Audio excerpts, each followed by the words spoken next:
Okay, 6:30, I call this meeting of the Joshua City Council to order.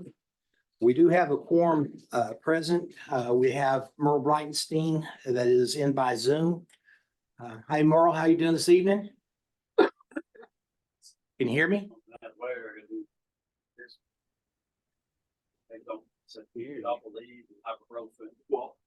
All right. He may be here, he may not be here. Okay.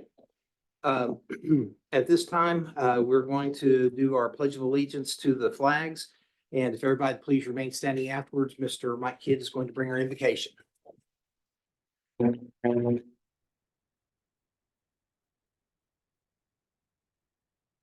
the flag of the United States of America, and to the republic for which it stands, one nation, under God, indivisible, with liberty and justice for all.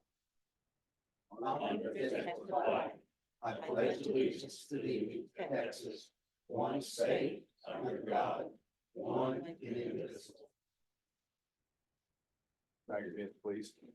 Father, we thank you for giving us the opportunity to serve you and serve this great city of Joshua. Father, we thank you for all the blessings that you've bestowed upon us and this great city. We ask you to use us as your vessel, Lord, to lead this city and just keep watching over us as we go through our lives. Father, watch over our first responders, take care of them and bless them. Father, bless each and every one of the people that work for this city and keep them in your arms. Lord, we thank you for all those things, and we ask in Christ's name. Amen. Amen. I'd also like to ask everybody to please. Jaskolowski, who passed away last weekend suddenly. Keep his family in your prayers. The wife and 4 children are struggling, having a tough time, and we hate to hear the news of his sudden passing, but it happened. So please keep the family in your prayers. Thank you. And Shelley, thank you. I don't normally say who's doing that. I forgot that. So.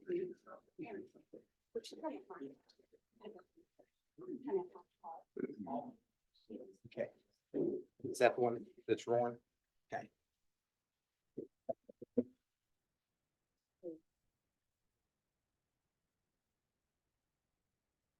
Got it.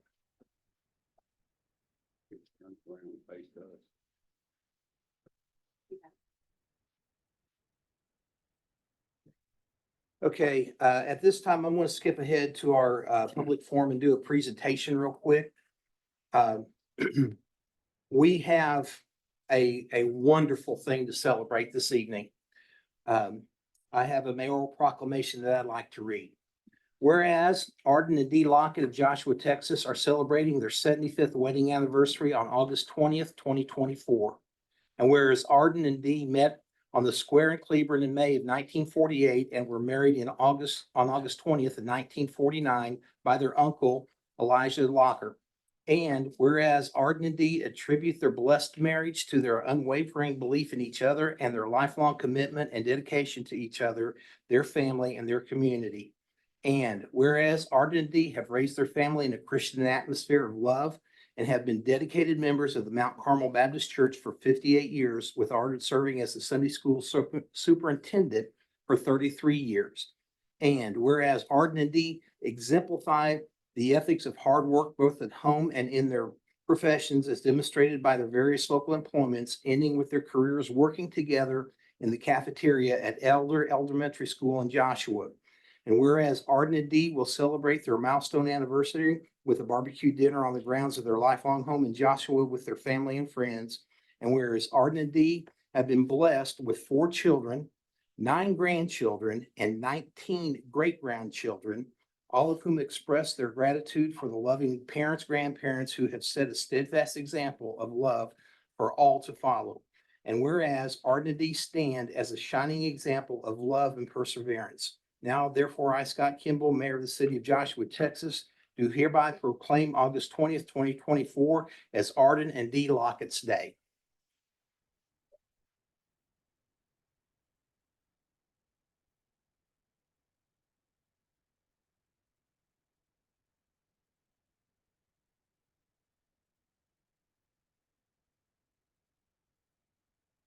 We didn't mean to make y'all have to get up.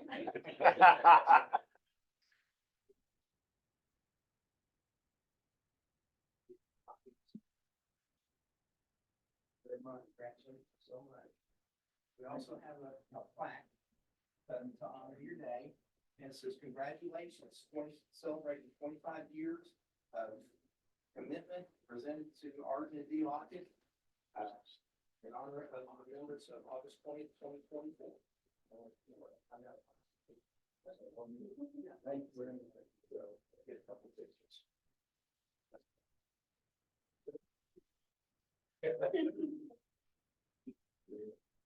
Beautiful roses for a beautiful lady.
I wish Merle was here today. I'd have known they worked in the lunchroom all those years. I probably would have brought them a gift myself. All the lunches, they probably fed me. Thank y'all for coming. Thank you. Thank you. Bob Brown. Thank you. We had some great lunchroom ladies. Boy, you talk about some food. I didn't get this big mission. One of them.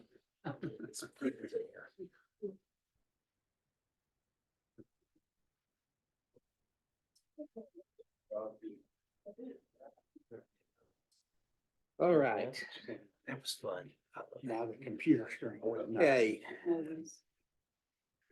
We'll go into our work session at this time, discussion on the 40 fiscal year 2024-2025 proposed budget. Mr. Peacock? Mr. Mayor, I'm not sure how to do this tonight. Top that 75-year anniversary. What's that? It's hard to top that 75. It is hard to top that. So the, last week, y'all, council got the first look at the proposed budget, and there was some discussion had and some back and forth. And so what we've done tonight is we have come back with 3 options for the council to consider. Option A. Option A is what you got, it was what was presented last, at the last budget meeting. That has the, property tax rate at 0.689468. It will raise more property tax than last year's budget by $844,168, or just over 20%. And of that amount, $255,811 is tax revenue raised from new properties added to the tax roll. That keeps us, it does provide an increase in the tax rate. It provides to restore the reserve fund balance as required by city policy, with an estimated overage of $284,809 available for additional use or additional reserve fund increase. It also funds all current positions but it does not include any salary, increases or cost of living adjustments for staff. Can we just read option B Yeah, now? just go ahead. Option B proposes a tax rate of 0.651229 that holds the city tax rate at its current level, provides for reserve fund balance in the amount required by the city policy with an estimated overage of $377,624 available for additional use or additional reserve fund increase. Funds all current positions with the exception of 4 that are currently vacant. And it does not include any salary increases or cost of living adjustments for staff. Option C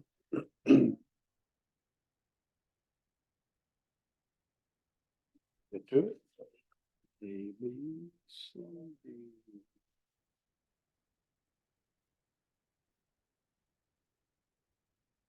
There it is. Option C provides a tax rate of 0.689468.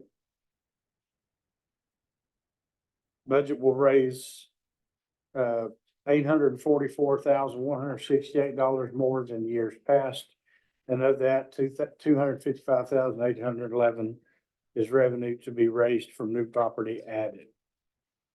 Option C includes the proposed increase in the city tax rate, provides for the reserve fund balance in an amount required by the city policy with an estimated overage of $655,751 available for additional use or additional reserve fund increase.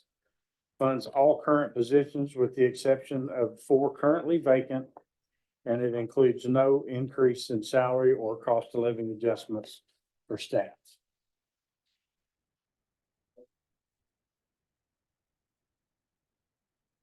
So we put these other options together to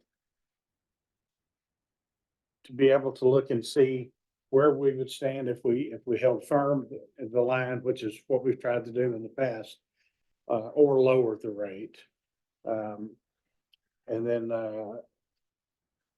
we've looked at an increase to go up to the rate, the no new revenue rate, which allows us to increase that by that slight amount. I think it's about 3.5 cents. Am I right, Marcy? Somewhere around there. Current rate. From the current rate, yes. And so that gives us, really have those 3 options, and it depends on, if you want to hold firm, if you want to look at some projects down the road. I would suggest that, whichever option you choose that generates additional revenue, that revenue, be set aside at least until mid-year, until we can take a look at a plan to do some infrastructure improvements. That was one of the conversations of the last meeting. And out of that last meeting, I'm in the process of establishing a 5-person committee. I've not selected all 5 yet, to take a look at all of the city's infrastructure, the conditions that we have, the projects that are needed, and put together a 3-year infrastructure improvement plan for the council. And my target date to have that completed is by April of next year, by mid-year, so that we can have some of those conversations. And it'll include rolling stock, equipment, tractors, facilities, streets, drainage, sidewalks, everything that are assets of the city. So, Mayor, I'm not sure how you want to go about with, if you just want to start talking about each one individually. I mean, this is the first time I've had 3 options laid out, so I'm not real sure how to move forward. Well, Johnny, what do you think? Oh, I think this is probably gonna be the most difficult meeting we've ever had. The problem The problem I have with B and C is doing that, we're going to cut the police budget. I've never been in favor of cutting the police budget. This would take two police officers out. And the times we have, we need all the police officers we can get. Also, the fact that the cost of living has gone up, everything we paid for last year is a whole lot more this year. And so sometime or another, we're gonna have to really seriously look at this thing, because we can't just keep cut the police officers, cut the streets out, cut this, cut that. I think we're doing a disservice to the public. Thank you. Mike? I couldn't agree more. Everything Johnny said, I voiced my opinion last meeting and, forward to your suggestion. Angela? Yeah, I think it's a very hard decision to make, but, we can't really, the city is growing. How can we not have the additional police officers? I agree wholeheartedly with you. We can't just, ignore that. The quality of life here, needs to be equivalent to what we are offering our citizens. As much as I hate to see any increase in taxation, but I don't like the C option at all. Mike, is this position for the public works, is it the one It's one that's currently vacant. that Yeah. just, It's been vacant for a while. And I think there's two vacant now. Am I right, Christian? One. Cody? Brian, gonna talk to Merle first? yeah, I think we lost Merle. I don't see him up there, so. I mean, I kind of spoke last week. Can you still hear me? Yes. we can hear you. Can hear you, but can't see you. Yeah, I know I keep losing video, but Mr. Mayor, excuse me for butting in, but before you lose me again, can I just say what's on my mind real quick? Yes, sir. Go for it. Floor's yours. Sorry for interrupting that way, but in all my tenure as city council and mayor in the city of Joshua, we've held the line on taxes, and that's many, many years. So I don't like raising taxes. We all have to pay for that, but I see no way out of this hole other than doing this to keep us afloat. Just lost you. Lost him. Okay. Cody? Kind of in line with what everybody else has said. I mean, Could you step a little bit closer? oh, sorry. Yeah, I mean, kind of with what everyone else has said.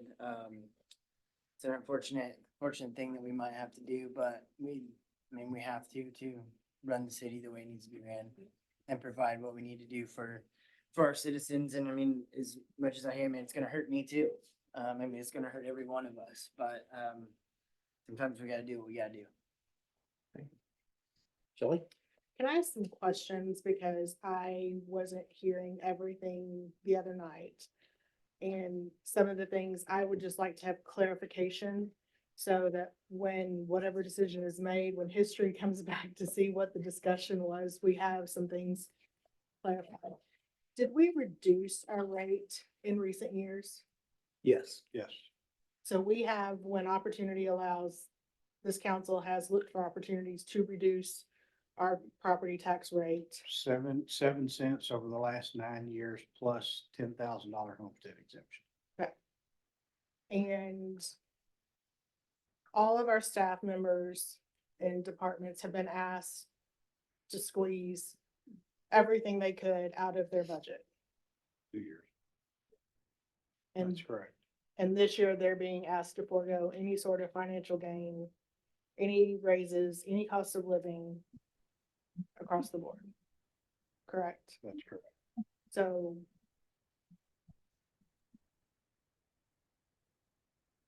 the resources that are coming to work, putting their lives on the line, doing the work to keep this city moving as the cost of living significantly increases, are being asked to continue to do that with no increase. And like everybody said, I'm a taxpayer too. This directly impacts me. I do not like it, but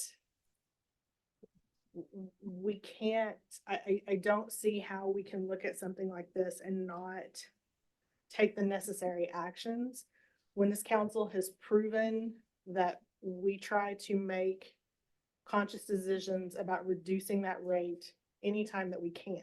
We don't take this lightly, and we look for opportunities to reduce it when we can, and we have done so. So it is a very, very difficult decision, and I know that the residents are probably going to very much dislike it, but a lot of our residents are staff members that are having to forego any sort of cost of living increase as well. And, you know, our staff is important to us. And we appreciate every single one of you who are gonna continue to come to work without any increase. And, you know, we're willing to kind of do our part to try to continue to invest in the city, as difficult as it is. And we appreciate all of you. Well, if I may add to, just on that, we've visiting with department heads and then visiting with their staffs. I mean, this is not a, I mean, something that they're glad to see happen. Right. But, I've not received any complaints. Nobody's complaining. Everybody understands the type position we're in. They're hopeful that we can find a way to make some things happen, but, we've had no threats of walkout, or, I mean, everybody is standing up and trying to do their part. It's because we have great staff. And that's exactly right. And so we all feel it, some more than others. But it is gonna be tough, but, and I'll also add that these positions, while they're vacant, and frozen, they are, you know, Public Works is already horribly understaffed. Mhm. Losing another one there is gonna be incredibly difficult, and the police department numbers are come up, and we're seeing a lot of improvements over the last few years with accreditation, the way the police department is run. They've done a fantastic job of staying up and carrying incredible caseloads. CID, you know, everybody is, we're gonna fill every one of these positions. We will fill every one when they're gone, Yeah, I mean, if they're gone. on top of, you know, no increase in salaries or COLA, you're then asking them to take on additional workload by not filling them. So it's a double punch for those departments. And I mean, I think it's, you know, it's only temporary, you know, we can always revisit this next year, you know? So, yeah. Mayor? Being 100% transparent, Mr. Kidd's argument on Tuesday night came very close to swaying me to be able to support a tax increase. Right? The arguments are completely logical. They make common sense. But I still have an objection to a tax increase. If we use the 2023 numbers to start figuring and everything, the average house in the city of Joshua was valued at $230,612. Okay. If we look at our 2024 taxable value, that's an increase of 7.22%.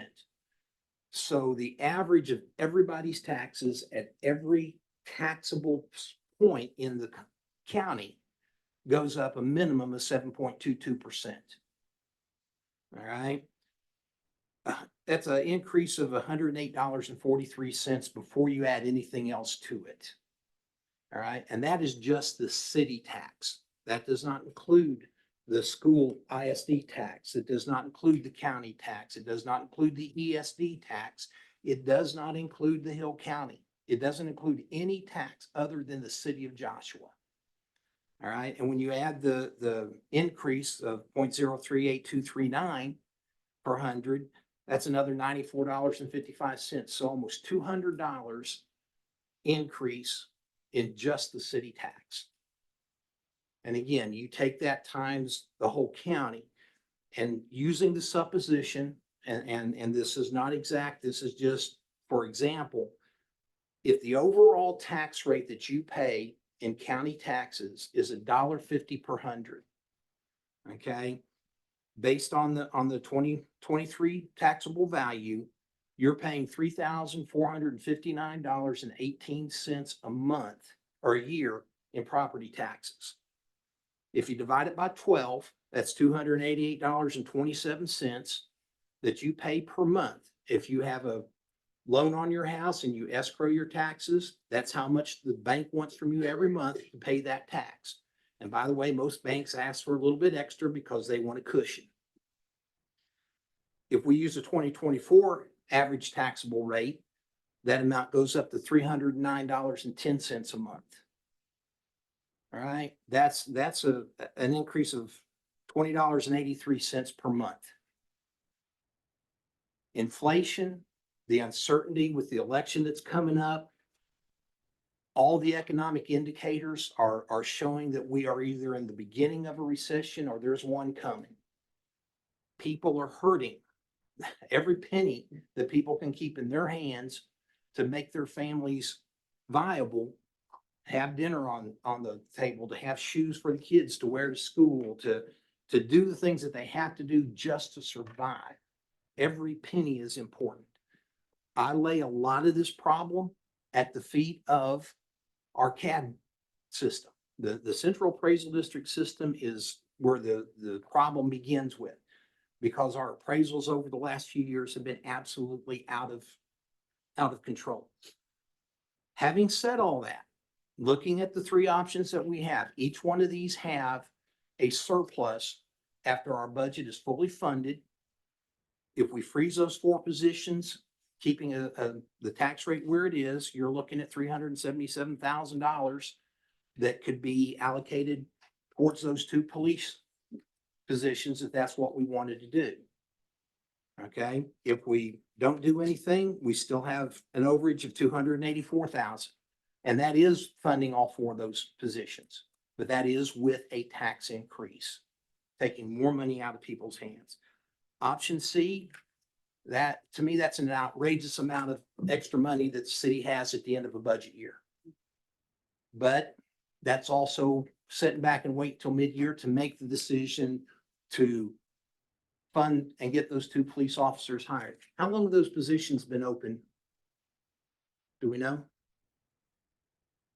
Our two officers? About 3 months, isn't it? Okay, and in that time, what kind of overtime and strain has that put on the department?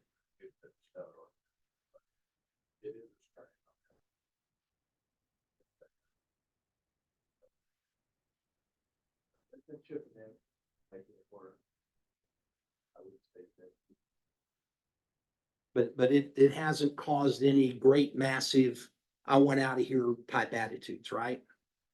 Yet. Okay. So there, like I said, we've got extra funds available without raising taxes to go ahead and fund those positions and try to get the officers in here.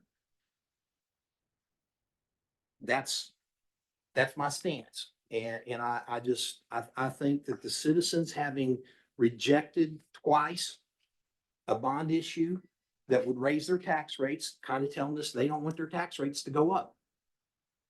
And that's kind of where I'm standing. I just don't think the citizens as a whole would support a tax increase.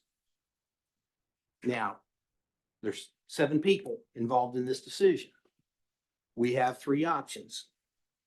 So I'll entertain a motion to This is the whatever option. This you- is the workshop. Well, okay, I'll entertain you telling staff what you think is one of the options we should choose.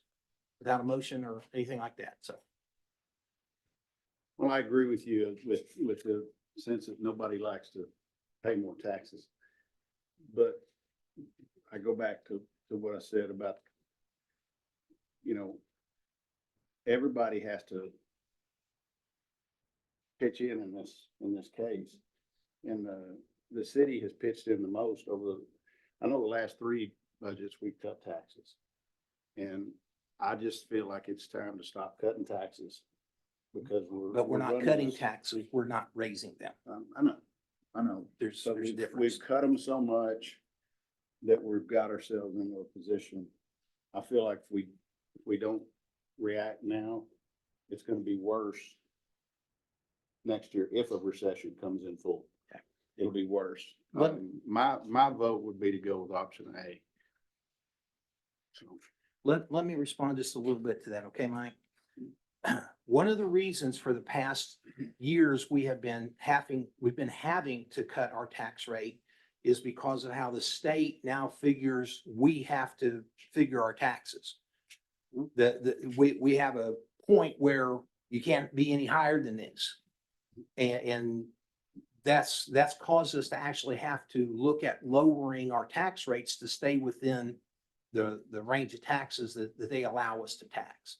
So it's not been necessarily always by choice, but because of the growth that we were having, we didn't miss the extra money because it was being made up in new construction and new businesses coming in. So it's kind of been a trade-off. Yeah, we've lowered our tax rate, but our tax income has been going up. Right. And, you know, we're hitting a point now where we're kind of holding level. Nobody knows the future. We don't have crystal balls. Exactly. So, you know, again, like I said, your arguments are very good. They're very logical and that close. Missed it by that much. Well, I don't agree with the fact that we're holding our own.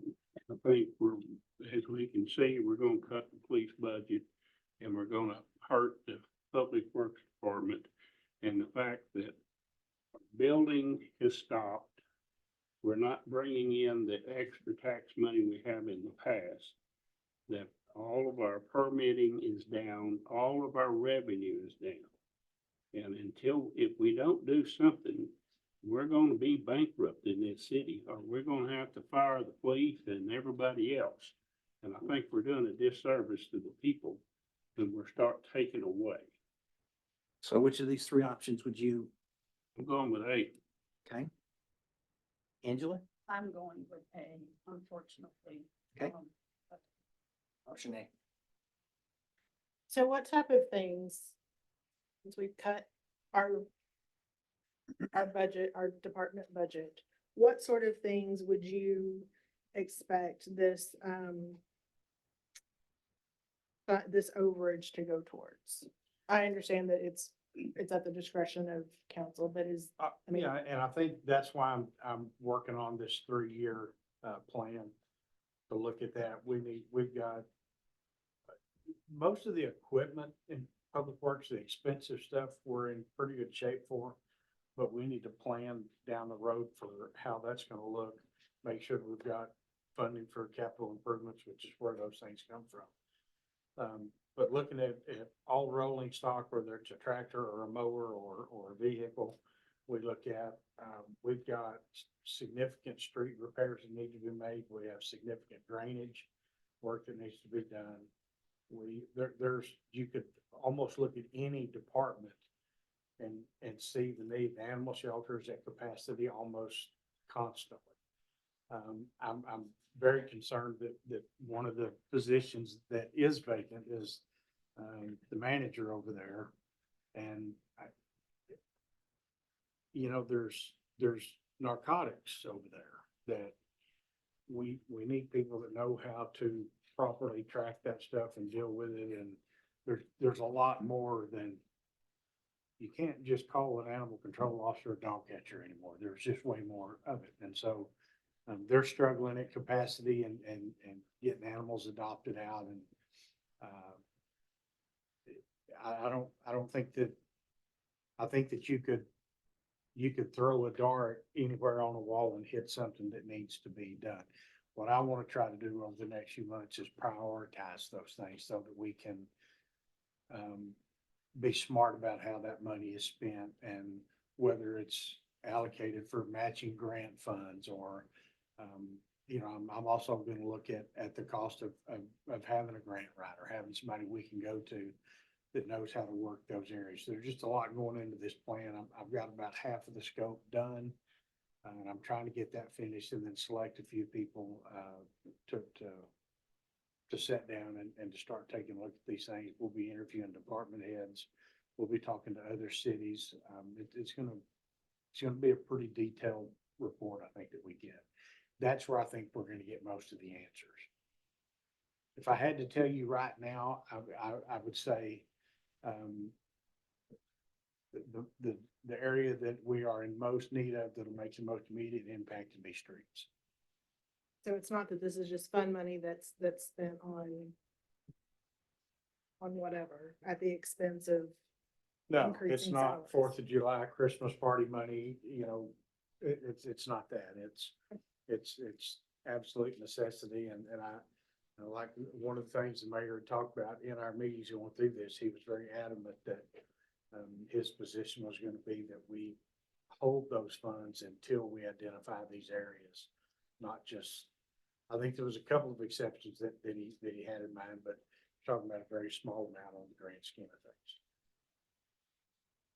things. I don't, in my mind, I don't know that we have any option other than A.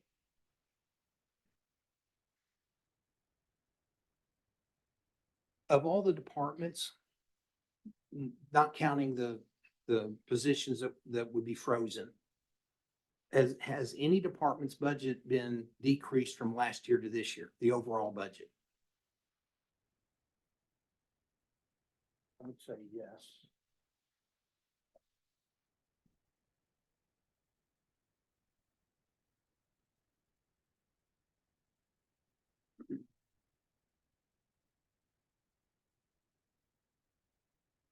Budget to budget year. From budget year to budget year?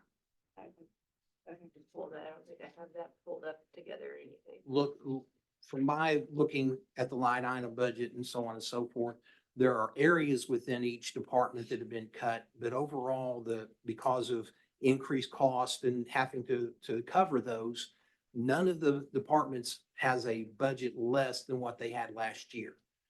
It's just you buy less with more money because of the inflation and so on and so forth. But there's no cuts in the budget as far as we're not cutting out this service or that service or, we're definitely not cutting positions. We've already talked about that other than possibly freezing those 4. There's nothing like that is glaringly evident in any of the line items as I saw them. Is that correct? No, most of them, we tried to be as easy as we could. If they had, for example, just use, for example, bunker gear, if it was 12 cents listed, we may have funded 10. And then all of the additional funding requests for extra spending, none of those are included in this budget. So it's pretty much holding the line on last year's budget. Let me ask this question. Gonna These say. 3 positions, were they in the budget last year? 4 positions? Yes, and they were active, Yes, sir. and so we're cutting. I disagree. I got a question real quick. I made a comment last meeting, where did we get the 0.038 number?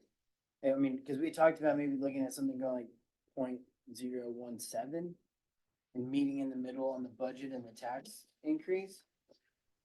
I think they were talking about the differences in the maintenance and operation and debt service. Do you remember that conversation?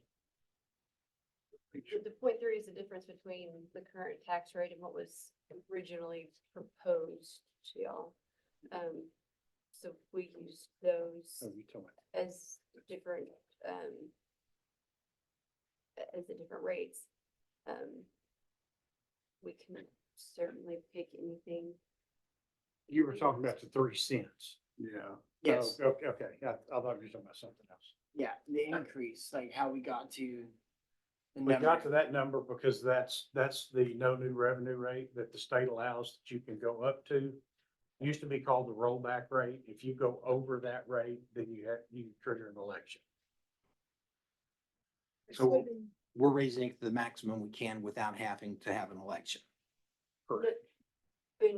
No, there's high, I mean, Oh, well, no, the de minimis. well, de minimis, and then we're a shade under the voter approval rate, 'cause I think it's like 0.69. What was originally put in was 0.68. Excluding these 4 positions that we're talking about, we had a staff reduction this year, did we not? How many positions? Four, five, four Okay, so we did make, for budgetary reasons, at mid-year. Yes. we made decisions to reduce staff. And that's not including these 4 positions that we're trying to fill, so we are doing more with less. And Already. and those budgets have decreased because, I mean, just because of personnel, yes. I'm asking this question just to kind of be on record with it. We've lost Merle completely, so he's no longer considered being in the meeting. I'm here, Mr. Mayor, I can hear you. But Can't since, see him, that's the problem. since we can't see you, Merle, we can't count you as here.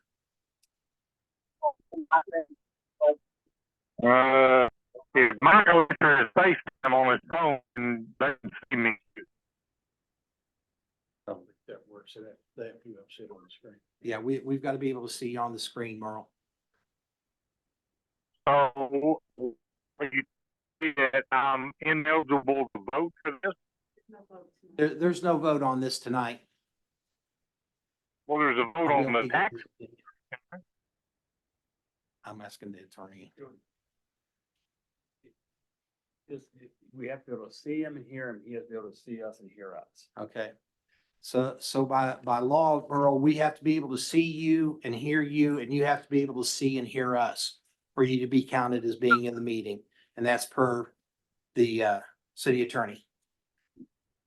No, so there's no vote tonight at all? Well, there will be votes later on, but we're not supposed to even include you in the discussion at this point, according to him. I'm blaming Terry for everything. He's an attorney, he can take it. Okay, well, Just I'm come home, sorry. you can call Earl on it. Yeah, Police, okay. it's, Yeah, I'm sorry, but I had to ask the question. So we have 5 to 6 of us sitting here saying go with version A. I guess that is the mandate of the council then for us to pursue going with the version A budget. Mayor, would you like to record what option you choose? I'm option B. So.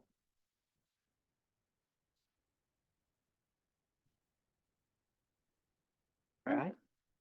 Is everybody good with that? Anybody have anything else they want to say about the budgets now? Okay, Mayor, while we're in the work session, can I mention one thing? you can try. depends. It has nothing to do with the budget, but it has everything to do with money. I failed to get the finances in the budget for this month, the financial report. So if you like, we will double it next month, give you both next month. That's okay. This fine with me. Is everybody okay with that? That'll work. Thank you, Mike. Folks, budgets are one of the hardest things in the world. Yeah. To have to deal with, and especially when you're spending other people's money. Hard enough when you do it in the household. And that's how I try to approach this budget is it's my money. What would I want to do with it? And I appreciate each and every one of you's opinion. Like I said, every argument, everything you bring up is completely truthful and logical, and there's no hyperbole put to any of it.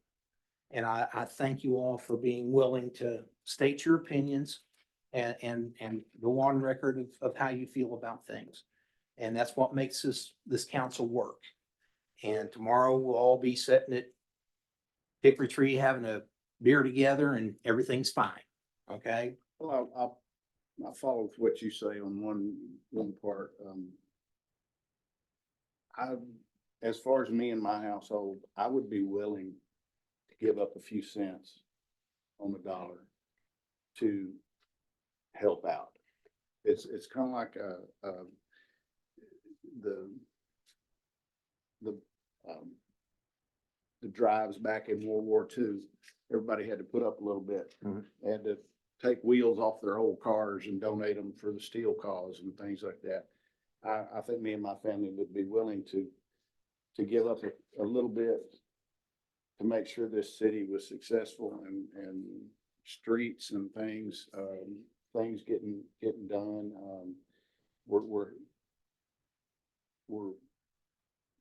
we got a lot going on that really needs to be funded, and I think I'm willing to speak for my family, not as a councilman, but I'm okay with it.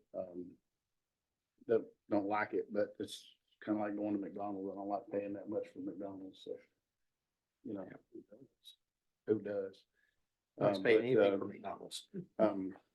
So yeah, it's something that as a council member, I feel I must vote for you know, it's not necessarily what I would want for myself in my own house, but I'm willing to do it. And that's just how I feel. Well, option A Appreciate is what we will be working on, and in our September meeting, that would be the one we will discuss concerning adoption. Unless we need a workshop to get together and talk about what we might want to do with the amount that's left over, or are we all pretty much, we want to hold on to that till mid-year before we decide where we Well, put it? yeah, Okay, so we'll just, we don't need another workshop. I think the budget's pretty well set. We'll do the public hearing and adoption of the budget in September then. Is that how we do it? Okay. Awesome. All right. next. Next item, discussion on the 2024-2025 proposed medical, dental, and vision benefit plans. I guess Miss Brittany's going to.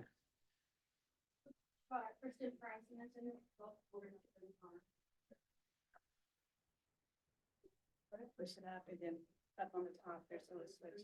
And there's another switch at the top. It's green now. Do you need something to stand up? It would be beneficial. But Kristen is here with us. She's our locked-in representative, so she helped immensely in the process of going out for RFP and getting all these bids in place that you'll hear about tonight. So we went out to bid for medical, dental, and vision benefits. And so that's what you'll see the rate breakdown on. We are recommending Blue Cross Blue Shield. They came back with the most competitive bid and then also threw in a $10,000 implementation credit is what they're calling it for our first month. And then they came down 1.5% on their bid. So there's a comparison between UHC, which is our current vendor, and then Blue Cross on the rate sheet in the packet. This year we are proposing to offer 2 plans to employees, a base plan, which we're calling our core plan, and a buy-up plan. So those rates are listed out there. Dental and vision will continue to just have a single plan. We are also proposing adding $750 per employee to their FSA account. That would be for all employees, no matter what plan they pick. And that would be done through Ameriflex, which is a current vendor, so their contract is still in place. Is that a matching, or is that, It's not a matching. If they don't put anything in, they're still getting the but $750. they have the option to put in? Oh, absolutely. They're encouraged to put in some so that they can. Yes, up to the maximum allowed. Where do those funds come from? The $750 was covered by the offset. So what we did is this year on the employee only rate, on the core plan, it came out a little bit less than what we currently pay for employee only. So we use that savings to calculate the $750 rate. It's a little bit more, but we were trying to just get a good round number. And those funds in that flex plan can be spent how? That is mandated by the IRS. So the FSA has an FSA store on Amazon. You can use it at the doctor, but medical in nature. But it is regulated. And it does expire. So it is a It's use it or lose it. lose it Yes, sir. situation. Yes, sir. So, that can be spent for, doctor's bills, Mhm. medications, Band-Aids. certain Yeah. over-the-counter, medications and, supplies, correct? Yes, correct. They can also use it to pay for out-of-pocket dental expenses, glasses, contacts, any of those items as well. Will we be doing some education? Yes. To make sure that Yes, yes, ma'am. all employees understand so that we're not losing? Yes. So we'll do open enrollment meetings this year. I'm going to recommend that we record them. That way our staff who's on shift, we always have multiple meetings so that they can attend. But inevitably they get calls, they have to leave. So we're going to have that recorded. That way it's accessible. Everyone's hearing the same information in the same format. And then I'll probably even be sharing that with new hires. Zoom link or something? Pardon? A Zoom? a Yes, Zoom sir. link? Probably on Teams, but we'll see. Or- Yes. Because looking at this, I'm not seeing that there's any increase in the cost to employee. Not on the core plan. Core So we kept those premiums identical to what the employee's paying today for all lines of coverage for medical, dental, and vision. But on the buy-up, there is an employee rate. And these, I don't think it's on here, but these rates are monthly. So So how this- does the core plan compare to the existing plan? Is the core plan similar to what their existing plan is, or is the buy-up plan closer to what their existing plan is? The buy-up plan is going to be closer to what the existing plan is. Unfortunately, our rates just came back really not great. UHC didn't even bid on the RFP. So, we were trying to do the best we could with what we were given. But yes, to answer your question, the buy-up plan is going to be more closely aligned with what the employee has today. The major difference in the plan is the buy-up plan has out-of-network coverage. The core plan is not going to have out-of-network coverage. And then the buy-up plan is going to have a larger network. There's still the Blue Cross Blue Shield network. It's just a larger span. And they'll have the ability to see that before they choose the plan. And both plans actually will have lower total out-of-pocket Yes. maximums for employees than the current plan does. Yes. Would you mind repeating that into the microphone?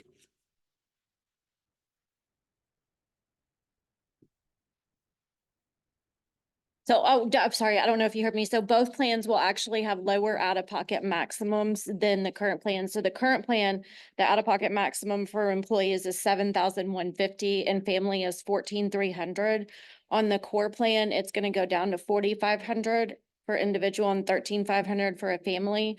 And then on the buy-up plan, it'll go down to $5,000 for individual and $14,700 for a family. And that can be seen on page 2 of the financial statement.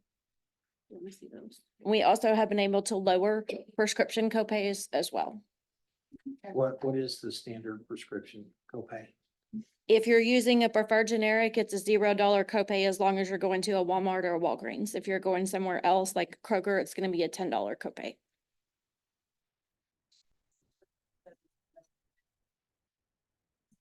Yes, so on the, that's great, Amber, thank you. So on the core plan, there is no out-of-network benefits except for in the case of an emergency. An example of that would be an employee was in a car accident and they're taken to the hospital, the closest one. If that happens to be out of network, because it's an emergency situation, that's gonna be paid at the in-network level because it's an emergency and the employee didn't have a choice of where they were going.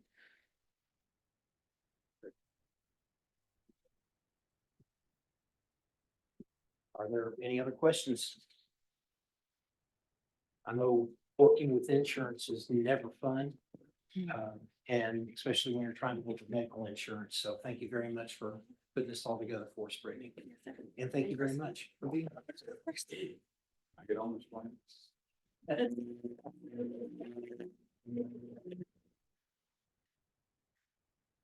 All right, we can do that. Need a sock for That is the last item that's in the work session. We'll go on to item E, update from the mayor, council members, and updates from city staff members. The last Saturday of August is the Alvarado Settlers reunion. We have a police officer and a firefighter both who are going to be recognized down there. Am I correct? it is a neat little program. If you've never been to see how they go through every police and fire department in the county and honor these men and women that risk their lives every day for us. And I hope to be down there to be able to be involved with the presentation. I encourage everybody, you need to go and see what they've got down there. They've got a neat little thing. And got to experience it. It's really nice to see the amount of, small cities, especially small cities, with this being the county. Yeah. And, seeing them recognize some good people up there, it's really fun. And I will recommend that you take a hanky. There's usually a lot of tears. So I'm kind of upset we didn't get our sweet little lady that always invites us every year. she was here last month. Was she? Yeah. I was an after. Well, I had better places to be. We'll tell her you said. Does anybody else have anything? Anything from the staff? Do I have any updates from the staff? Anything going on there? Okay. We're at the public forum presentation. Do we have anybody sign up to speak? Okay, does anybody in the public want to speak before we move on? Thank you. You notice I looked at Kim Henderson when I said that, so. What I would like to do, we've been sitting here for quite a little bit of time with the budget discussion and everything. I would like to go ahead and call about a 15-minute recess, so we can stretch our legs, and 15 minutes? about 15 minutes, yeah. We only have 2 restrooms. So, Okay. so, no objection. Okay, we'll, 5. I'm good with 5. Yeah. I'd rather get home Okay. sooner rather than later. all right, I guess let's call, we'll be, everybody will come back, get settled in, and we'll get back into order here in just a second. All right, call this meeting back to order at 7:36. You recording? We're good? Okay. All right, we are at the consent agenda. Item number 1, discuss, consider possible action on the July 18th, 2024 and August 6th, 2024 meeting minutes. And item 2, discuss, consider possible action approving 24-25 medical, dental, and vision benefits. Do we want to talk about these separately, or do we want to do them all as one? All one. I'll say we can do them all at once. Okay, do them both as one. So is there any discussion, questions about either one of these? Okay, I'll entertain a motion. Make a motion, we approve the consent agenda items. A second. Okay, have a motion by Shelley, seconded by Mike to accept the consent agenda items. That will be approving the 2024 medical, dental, and vision benefits and the minutes going into the record. Is there any discussion? All those in favor? It's unanimous. Okay. Regular agenda, item number 1. At 7:37, I'm going to call a public hearing on the proposed budget for the fiscal year beginning October 1st, 2024 and ending we weren't supposed to do the public hearing on it tonight, were we? Are we making, For the budget, Oh, for the budget? and it's on for next month for approval. Okay. Okay, so calling a public hearing for a proposed budget for the fiscal year beginning October 1st, 2024 to ending September 30th, 2025. Mr. Peacock.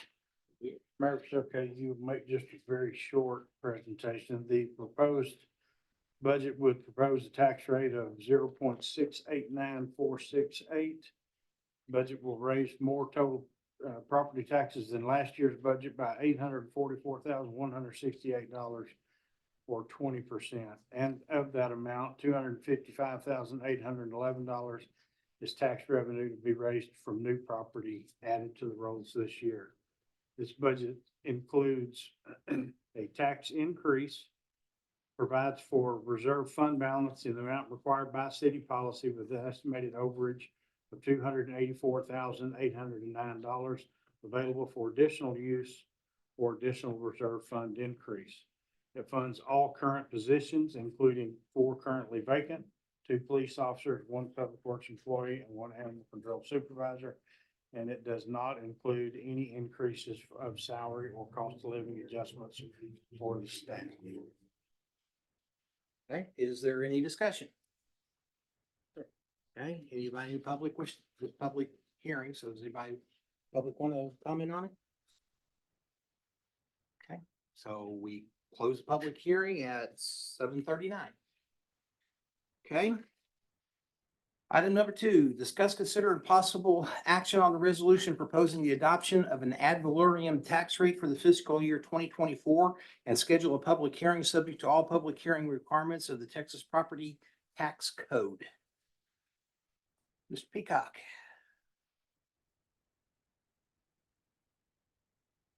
This will be to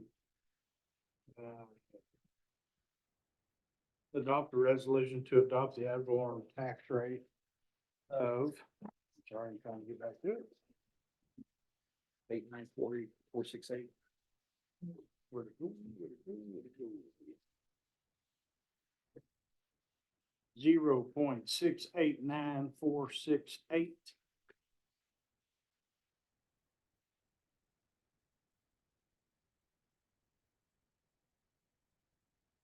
And The fiscal year 2024-25. this tax rate, if we set it tonight, cannot be raised. We can come in under it if we choose to change the budget in our next hearing or meeting or whatever, but we cannot, once this is voted on, go below or above this tax rate for the fiscal year. Mayor, if I may, just to remind, this is just setting the proposed, not the tax rate, and we do need a record vote. Thank you. Okay, is there any questions or discussion? Okay, I will entertain a motion. What is our motion? Our motion is specifically that that we're proposing option A. The tax rate, To set the ad valorem tax rate for fiscal year 2024-2025 at 0.689468. I make a motion. And to also set the public hearing, And- assuming that the adoption of this at the September 19th meeting. And September 19th meeting. Okay. So I got a motion by Shelley, Second. seconded by Mr. Johnny. Is there any discussion? Okay, so the motion is to set the ad valorem tax rate for the 2024-2025 fiscal year at 0.689468 and to schedule the public hearing for September 19th, 2024, 6:30 PM in the Joshua City Hall. All those in favor? We need to go one by one. yes. Okay, Johnny, I need a, Yes. okay, Mike? Yes. Yes. Yes. Yes. Yes. Mayor says yes. So, all right, item number 3, discuss, consider and possible action on an ordinance disannexing a tract of land located at 238 Ranch Road pursuant to section 4.142 of the Texas Local Government Code as requested by property owners. Ms. Holloway. Mayor, City Council, this property is located in the same area that I've been working on for the past year. Trying to get it out of the city just because it's spotted. Let's see, the first one is Alamundo. Yeah. He's here in case y'all got any questions on it. He's agreed to it and it fits our plan, what we've been moving forward to. Do you have anything you'd like to say to the council? No, sir. Okay. Does anybody have any questions or discussion? Okay, I'll entertain a motion. I'll move to approve an ordinance de-annexing a tract of land located at 238 Ranch Road. Okay. I have a motion by Johnny, seconded by Angela to approve an ordinance disannexing the tract of land located at 238 Ranch Road. Is there any discussion? All those in favor? It's unanimous. No. Oh, I'm sorry. Yeah. I thought I saw a hand raised. Sorry, Mike. It is 5-1. Approved 5-1. Mr. Kidd dissenting. Okay. Item number 4, discuss, consider and possible action on the ordinance disannexing tracts of land located at 101 Wilson Lane, 107 Wilson Lane, and 4310 Redburn Lane pursuant to section 4.142 of the Texas Local Government Code as requested by the property owners. Ms. Holloway. Mayor, City Council, these three properties are located right next to the other property that y'all just disannexed. It's in an area that we've been working on to try to clear up, and Mr. Jose is here for any questions. Sir, do you have anything you'd like to say? Okay. He Any takes a questions? 0 too. Any questions? Discussion? Okay, I'll accept the motion. I'll make a motion, we approve this annexation. Okay. ordinance. I have a motion by Angela, seconded by Dakota to accept an ordinance disannexing tracts of land located at 101 Wilson Lane, 107 Wilson Lane, and 4310 Redbird Lane. Is there any discussion? Just to clarify, it's been my feeling for years over this situation, so y'all understand that that's why I feel. Went through We can get- many a headaches to get to this spot. So that's the only discussion on this. Okay, anybody else? Okay, all those in favor? All opposed? 5-1. Mr. Kidd, thank you, sir. Item number 5, discuss, consider, and possible action on the ordinance amending subsections A, location of subsection 1.10.005, food truck requirements of Article 1.10, food trucks of Chapter 1, general provisions of the Code of Ordinances. Mr. Peacock. Mayor, this was something that we started working on a few months back, and it's involving food trucks in the downtown area. I believe Aaron has some more specific information from the two boards that heard it. But I would like to tell you that just for a thought, I received a phone call this afternoon from one of the property owners. Upset that it didn't pass. They did not attend the P and Z meeting because they believed, based on the first meeting, it wouldn't be an issue. However, they believe now it is, and they have respectfully asked that if you would postpone action on this until next month, or they can be here, they're out of the country. What is their position? The person that contacted you, what are they? They would like to not have food trucks downtown. Does this approve food trucks downtown? This request Oh. is to, That's what this is about. Aaron, go ahead. Aaron, go ahead and tell us what we're up against here. Proposed to the city staff by local business owner to not allow the food trucks in the Heritage Preservation District. The proposal was taken to the Heritage Preservation Committee. They unanimously voted to recommend the following amendments. No food trucks shall be allowed in the Heritage Overlay District. An exception to allow food trucks during the city chamber event in the district. The recommendation was then taken to the Planning and Zoning Commission. They unanimously voted to recommend to the city council not to accept the recommended changes by the Heritage Preservation Committee. And, we have the Planning and Zoning Chairman.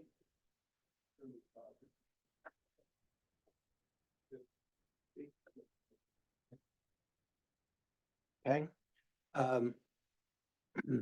Brent, would you mind? Now, this came, for P and Z this week, and discussion was, just as you heard from Aaron, it came to us as the Heritage Board didn't want food trucks downtown unless the city said they wanted them downtown, then we'd buy. That's pretty much what it was. We didn't have a chance to talk to the owners or anybody on the Heritage at that point, we had any more background on it.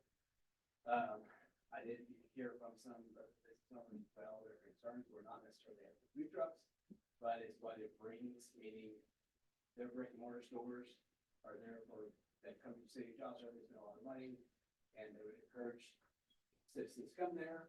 However, they're not opposed to food trucks. Problem is, there's no happy food trucks. There's no hand washing stations. So the more food trucks come downtown, are going to go into brick and mortar stores and utilize their resources that they are having to pay for. So that was part of their concerns that's come up after the P and Z meeting. So the Planning and Zoning Commission on overall didn't think it was a big problem. There's only one permit pulled for food truck last month. So it's not like they're coming there every day and it was a big concern, which is why it was unanimously said. No change. ordinance, food ordinance, written very well, they're very strict, you know, reasons or concerns that fucking bring construction, so that's one of the reasons.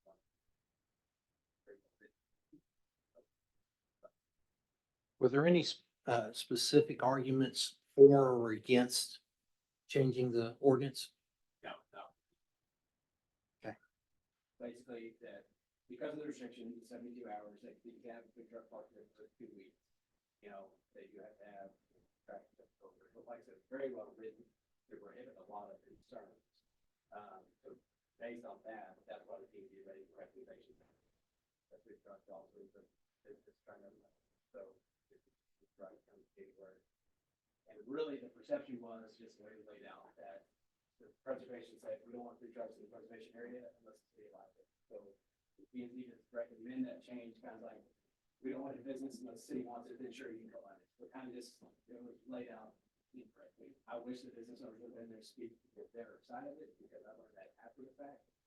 I didn't even think about some of the resources that might bring regular stores, but again, how they concerned with it now, I don't really, but that'd be the only thing God asked.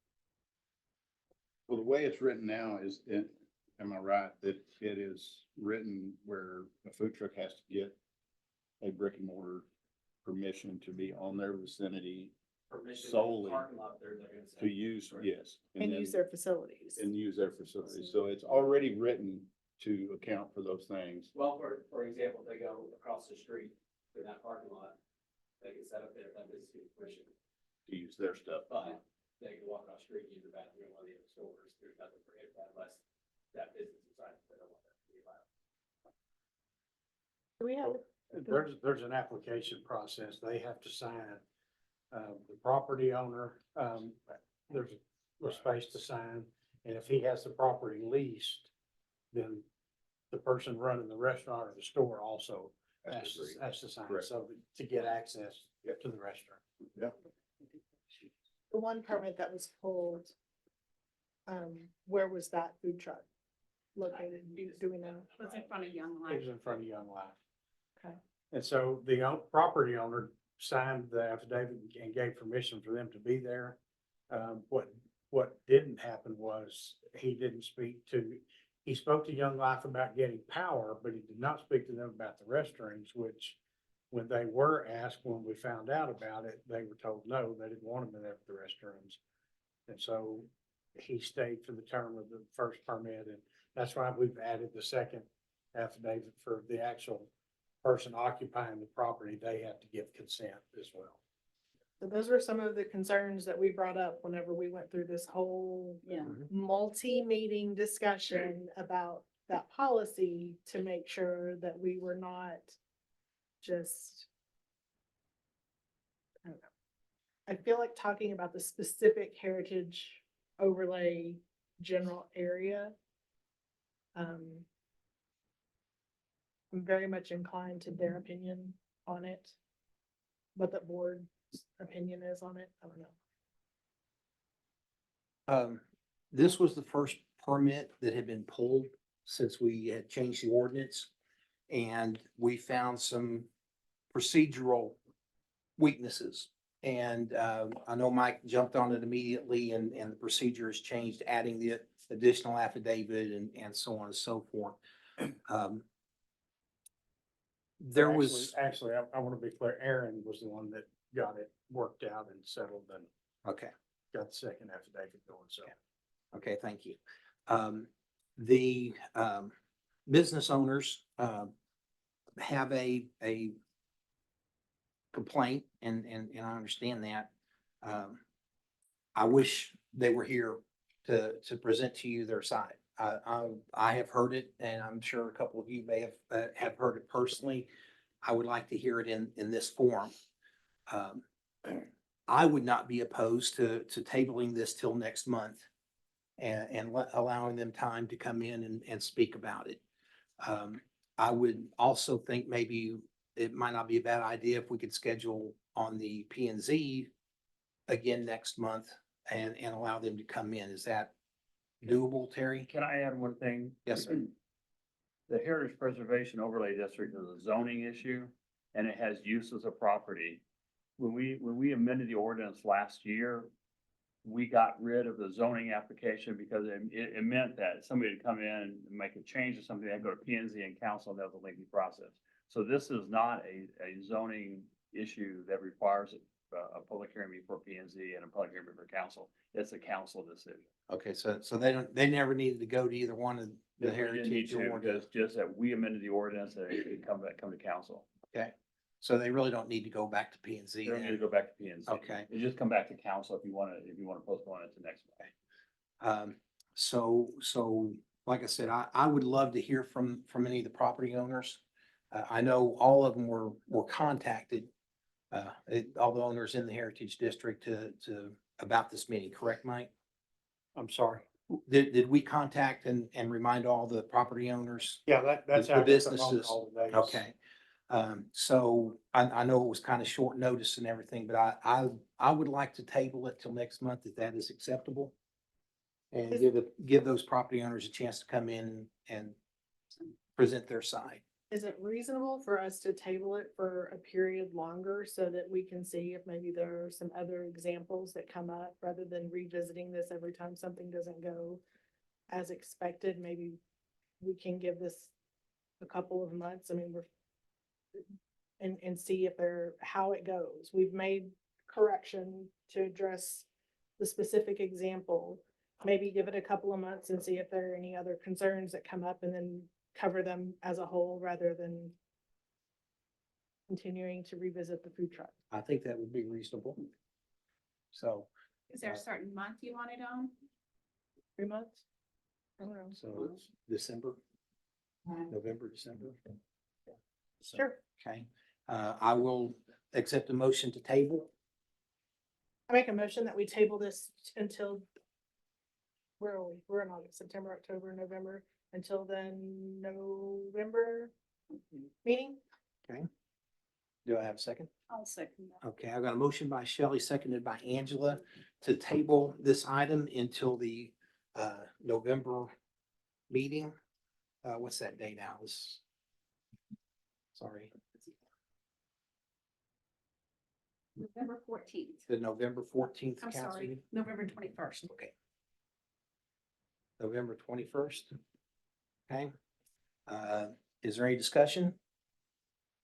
Okay, all those in favor of tabling? It's unanimous. So this is tabled until the November 21st council meeting. All right. Okay, item number 6, discuss, consider, and possible action on stop funding allocations to the Joshua Chamber of Commerce. It is my understanding, and this is a question I had intended to ask the attorney before we got in here to make 100% sure. The city cannot fund or give funds to a business that is not tax exempt, correct? I mean, yes, you can under chapter 380 agreement, for example, or economic development, because you could. Okay, but for like the chamber, our chamber right now is not tax exempt. And we don't have a 380 agreement with them. So therefore, I don't think it's legal for the city to expend funds to support that organization. We would need to have, if they're not tax exempt, because a lot of cities have agreements with their chambers of commerce, we need to have an agreement about how those funds can be utilized. They have to be utilized for a public purpose if we give them funds. Okay, so currently we do not have such an agreement in place with our chamber. Therefore, Is that for the city or is that for the type A board to have that agreement? We have an agreement. This is with the type A board. we have an agreement. I don't know if it specifically spells out the use of funds. There is an agreement for the money though. Okay, I do not think it's spelled out the specific use. I don't of think it funds. is either. So with that being said, the chamber is going through a lot of things right now. Amber has put together a very good synopsis of what's going on. So Ms. Branson, if you'd like to come up and kind of give us an overview of what's happening with the Joshua Chamber. Amber is Take your chair back. Amber is on the board of directors for the chamber at this time. On board for less than a year. Have faced some challenges, they've had turnover. I think in my mind, the biggest issue is people are not familiar with the chamber, not familiar with the firefighting. When it passes on to me, so. We do have a plan laid out, we're gonna change, CPAs somewhere along the way. And they have not been really great at the advisors part of it, processing. So I've spent the last week, giving hours, taking for documentation, tax returns, and somewhere along the way, the chamber files. And so kind of work with the limited amount of information, but, originally, the financial group was helping us, had made us aware that our tax exemption status had, been lost. And it's been gone since approximately 2020. And so we were in the process, we'd already engaged in February, we said 10.3 applications to be completed. And they've told us that we have a 6-month process because it's a 50-some month each document. So we had to take up our bylaws, that down, or not bylaws, our people break them down, with bylaws. So we've got most everything together, but once I started digging, I found other, I figured out the reason why we lost it in the first place. So Randy and I went and met with the advisors, and I explained to them that I understand that they think it's important, however, there's no. So I was on the phone for an hour and to the IRS, and I'm sitting here. And so they gave us that month. September 11th.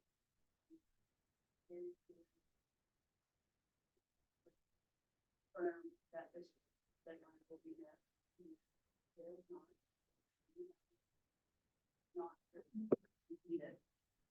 And they agreed that they get done, and they asked us for a couple of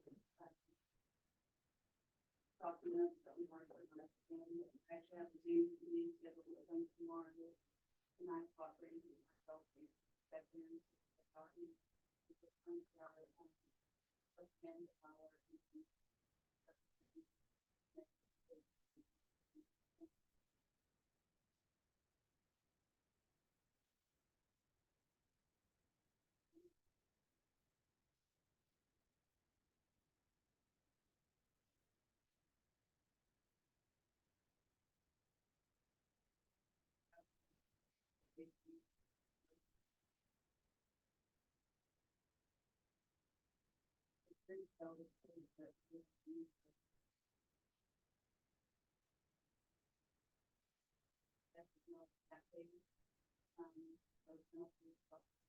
As far as I know right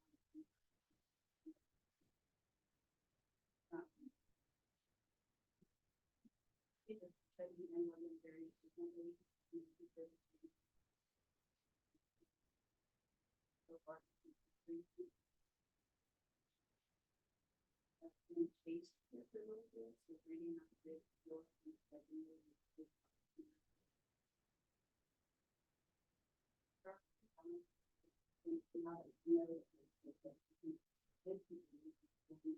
I listed some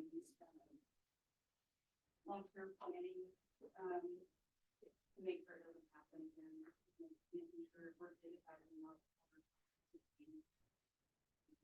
So that way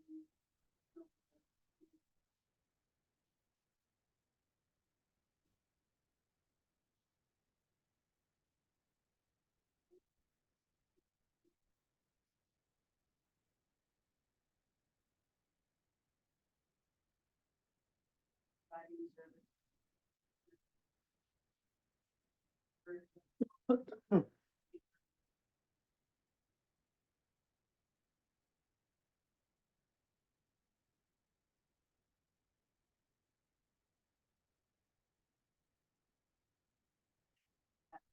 done.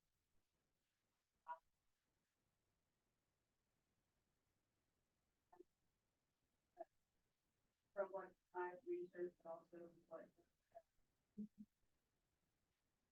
finance group is telling us that once that is filed, it immediately gives us our exemption status back, even while they're reviewing it. So it retroactive back. So hopefully within 6 months. And of course, the contract is for the city, there are some stipulations or supports that are expected, and it's kind of a high view expectations of what the city wants to get out. But I do agree that the contract needs to be updated, but we need to mind about the feasibility of what is in the contract, because there's a lot of data that is requested, and the chamber just doesn't have the data.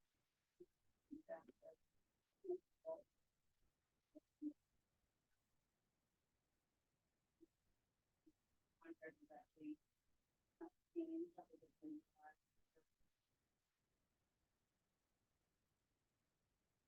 Are we continuing with this firm? So that was another contract discussion. We were getting a 30-day deadline by the IRS.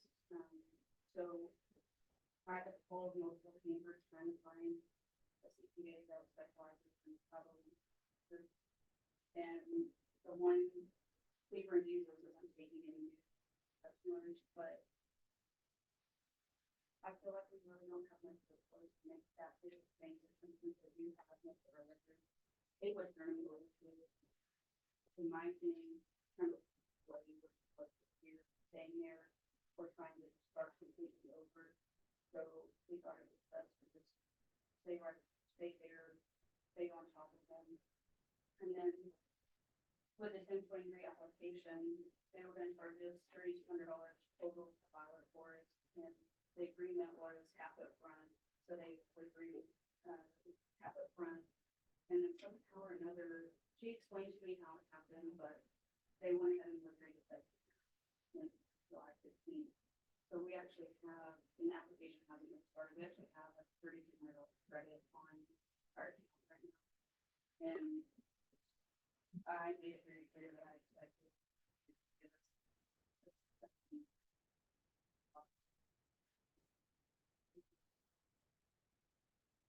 any break before it.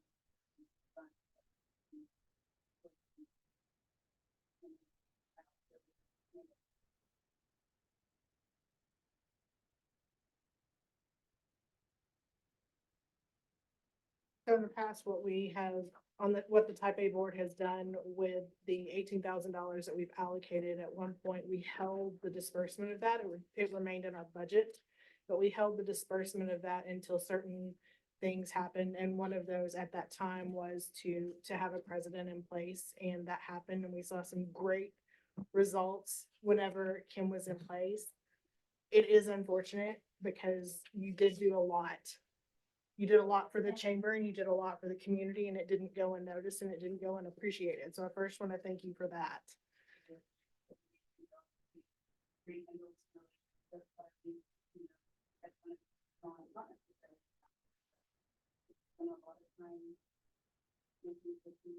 Losing.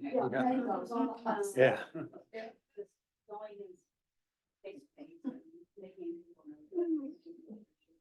And I think our topic of the night has just been about budgetary concerns, and everybody is having to watch their bottom line and do more with less, and it is unfortunate, but there are business decisions that have to be made.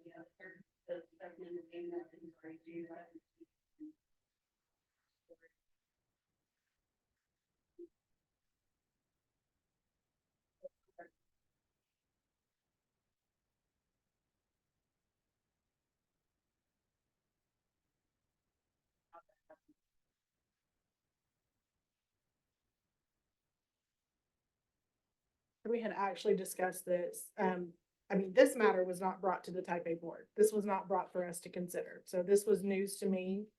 seeing it on this agenda. So I'm disappointed that we weren't given the opportunity as a board to review this.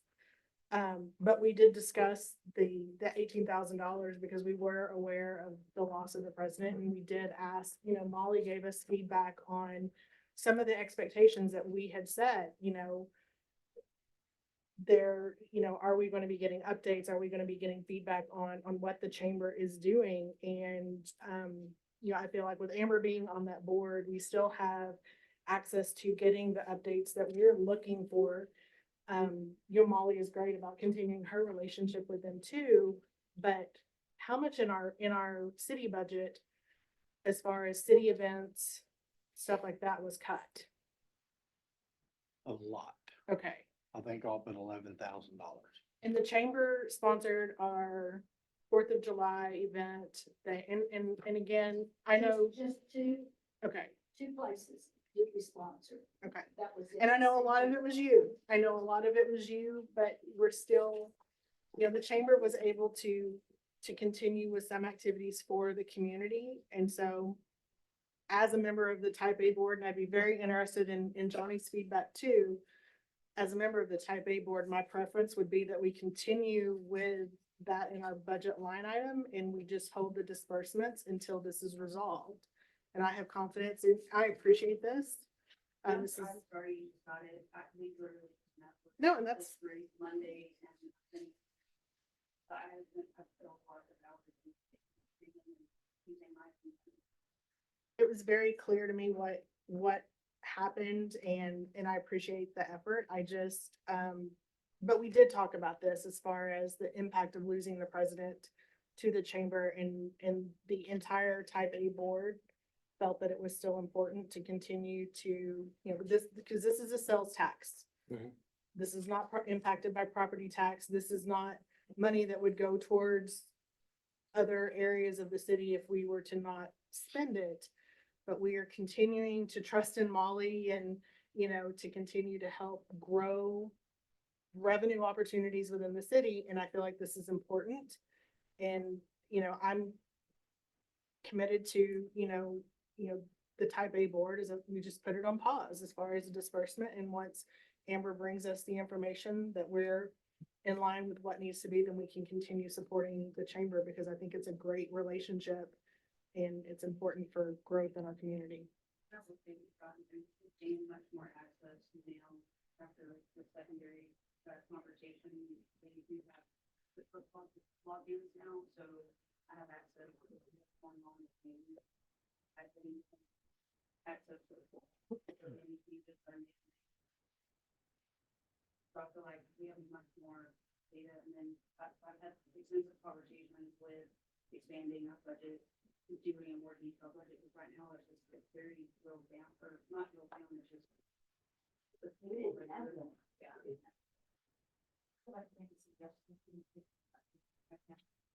State your name and address, please. So as we have. Make sure you pay Mike before you leave. It's how this was allocated in our budget, there was 18,000 to be dispersed quarterly. Without, it's just automatically gonna be quarterly dispersed into the chamber. I would like to suggest that we do not stop those payments, but we don't do them quarterly, but anytime we have events or chamber or they need additional funding for the events, that we keep that money in ours, so we can go ahead and pay for those. Specific. Specific items for an event. I don't wanna put, yes, I really would like to discourage you to discontinue, but since it's already in our budget, I would like to continue to use that towards events. Instead of just discontinue, it's already budgeted. And then that way we can allocate it as we see fit. We can have, the budget is we like to and then, we talked about people not doing all of the.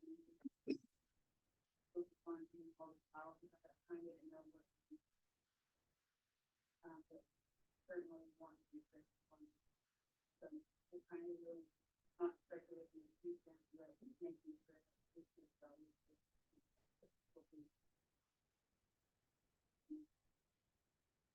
Got two comments. One, I would suggest, if you can come up with a checklist maybe for a changeover. if something happened, then there's like a checklist that, hey, make sure this, make sure this, make sure this, and that be a yearly checklist if someone, maybe the president or or Brandy, the treasurer, to go through that checklist just to make sure we've got our boxes checked. And that's kind of common sense, but Different events, creating checklists, so it creates consistency with taking account. right, it creates consistency, and if there is a changeover, then it would still maintain some semblance of organization. The other thing would be, how about, would it be possible to get quarterly updates We brought do. to the council? We do, And forward to the council. to the council to just add that other layer of what's going on, oversight to see, make sure things are still lined up. Do we still have a, And I'd be happy to just, it could be that, or you could just give us an update.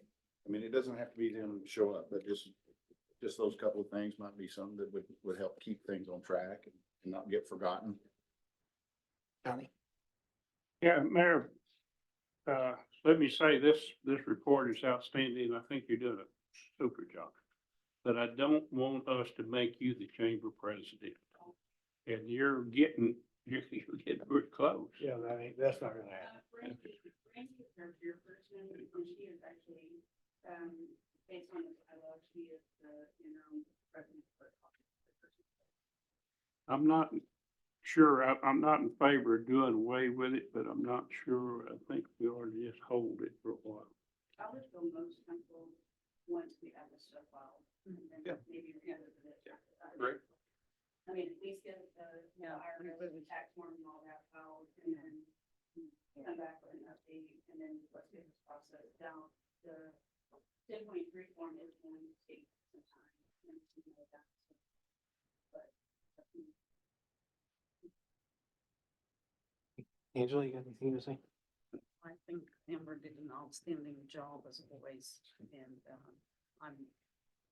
we do need the chamber, but I would appreciate updates as well. No idea. Mayor, I think I was speaking with Terry. One of the things I think that I would do or recommend that we do right now is go ahead and start working on an updated agreement. We can do that without the status they have, and maybe we can put those stipulations, kind of like what Molly was saying, that when there are events planned that need some assistance and funding, we can do that. While this whole thing gets cleaned up, and then once it's cleaned up, the status is back, then maybe we look at a different agreement to that way, but that keeps it legal. I'm all fine with holding the funds, but a new agreement would give them the A board the ability to approve certain things for certain events that we know are gonna happen, like the Christmas party event, and I don't know what the other one was, Christmas and something else. She's quarterly luncheon. Or some sort of public economic development purpose, and that's a fairly loose standard, but Is there a agreement you could draw up for us that would, I don't know what the current agreement is. I'd like to see that, but I've drafted those for other cities in the past, and they're not difficult to do. will we be able to have it by the next meeting Sure. in September? Yeah, give me a copy of it, I can. Okay. Order it. It would be okay, you know, if we could have it in the packet to compare to what the new one would be for next month, that would be great. I do want to say, the uproar that came because you had to dismiss Kim. It was a business decision. I understand it was a business decision. It was not an easy one. But the number of calls and emails that I got from angry people, they are not happy with the chamber. And I have responded to the ones that I can, that, you know, it's a business decision. I'll tell you later. However, One really angry.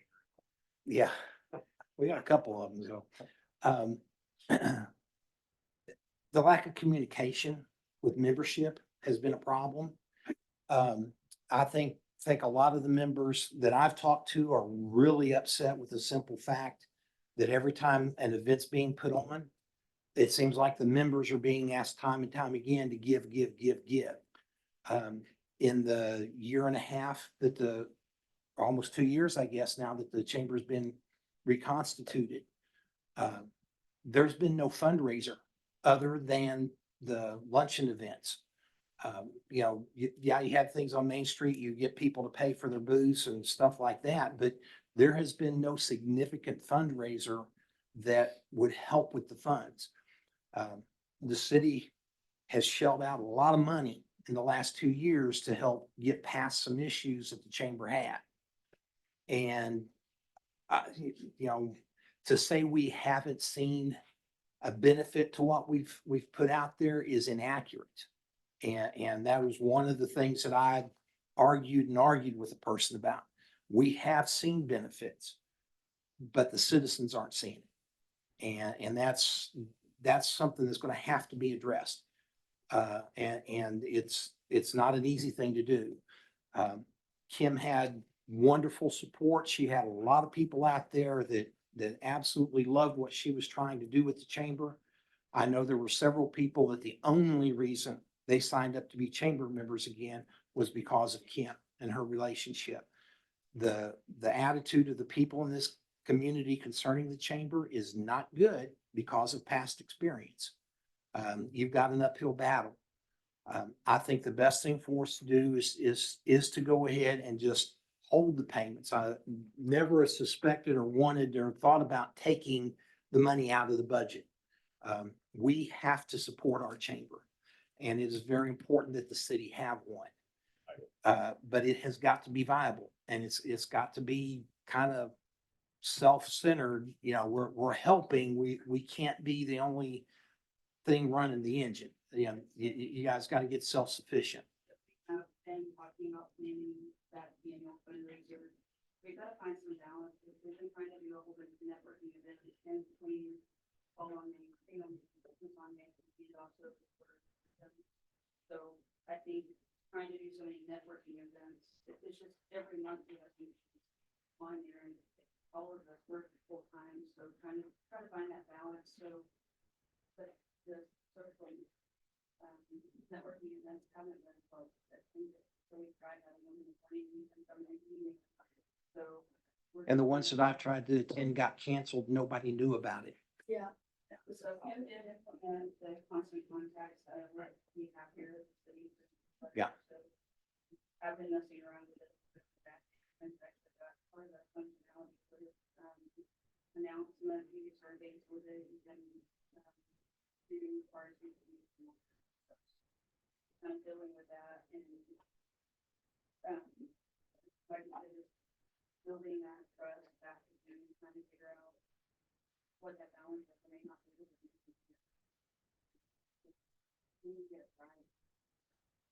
Can I say something about the fundraiser? Because when I first came on, we planted our. Please step up to the microphone. You could hear me. You got to be on tape. Y'all's got to be on tape. I don't think it's even moving. When I first came on, we sat down together, because it was January the 1st, and we sat down and did our calendar. And we put the fundraiser right at the end. Well, see, I had a learning curve too of how they did it, and to learn all the new things that were in place that I didn't have before. So that, I had to have some time for that. So I was wondering about that. So we put the fundraiser towards the end. But then we had the spring, the fall on Main, the Christmas, and something, yeah, right there, bam, bam, bam. That was more than what we could do.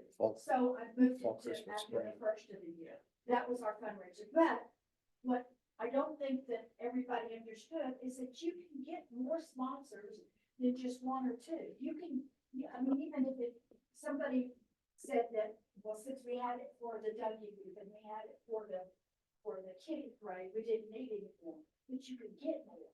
And that can bank our account, or we could have helped the city out with it. Nobody, I think there's also a balance too, and can't ask for far more than what we need, because we are very fortunate that we do have some businesses that trying to find that balance of not over asking. Yeah. And then plus, those also one for city stuff. Try not to ask too much. Well, and I think that's why it's important for the city, the type A board to still continue to contribute, because we've had a healthy, sales tax stream recently. So if there is opportunity for, for the sales tax to fold back into regrowth, I think it's important. And we do have a portable stage coming that we need to get going so we can have some concerts. Okay, so do we need a motion, or is it just okay that it's agreement that we're going to withhold Yeah, until? you're giving direction and we can bring back something for you to take a look at. Okay, is everybody okay with that? Yes, sir. Yes. Okay, thank you very much. I do want to say, I walked into Amber's office the other day and she had 4 or 5 notepads going that she was writing notes on. And I mean, she was working very hard trying to get all this information together. And as she was trying to explain to me kind of where she was, she'd say something and she'd go to another notepad and flip 3 or 4 pages and they said this, and this, and she'd go back to the other one.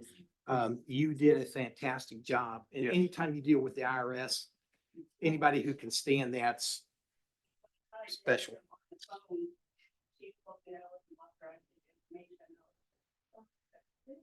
Yeah. Like, can I have Randy come out on the call and I was like, for sure, like, and so the first time I called her, she didn't answer, and then I texted her, like, you better answer the phone. I don't feel like you're doing. And luckily she did, so we got it. Thank you very much. Thank you. We appreciate it. Okay, staff reports. Anybody have any question about any of the staff reports? No, sir. Hey, how we doing on the park? This coming along, I'm talking to Excuse me. Ding, ding, ding, ding.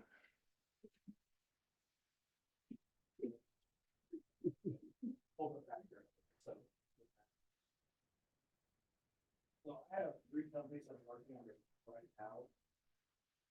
Getting designs for the playground. Hoping to have those by the park board meeting in September.